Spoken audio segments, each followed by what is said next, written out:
Okay, so this is the second video. So once you have all of your objects selected with the quick selection tool, you're going to enter in the quick mask mode, which is underneath the foreground and background color.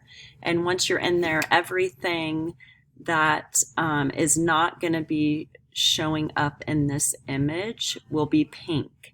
So I want to get rid of this white area, so I'm going to use my brush.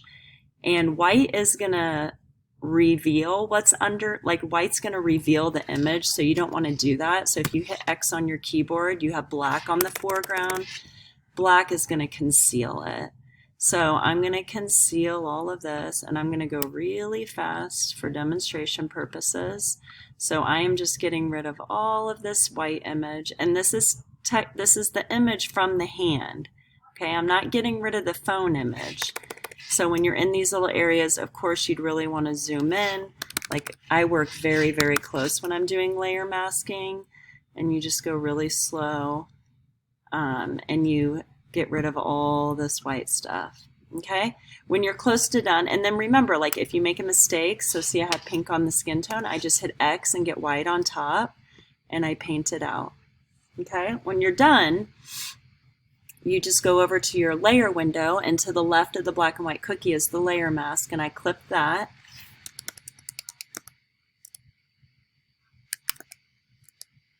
Whoops, sorry, that was wrong. You're going to exit the quick mask mode, so I'm going to click my button again on the foreground and background, and you can see I just selected the hand. Now I go into my layer mask, which is to the left of the black and white cookie, and there you go. Now it's just the hand. So you can move between these two to keep editing, which you can see I need to do. I need to be on this black thumbnail. Again, zoom in. Black is going to reveal the image underneath. I hit X. White brings the image back. Okay? So black reveals the image that's underneath this layer, which is our background image, our source image. And then white hides it. Okay, so this is where you kind of go do your fine tuning. Again, if you mess up, which I am, you just hit X and you slowly paint it back in, and you'll do the same thing throughout all of this.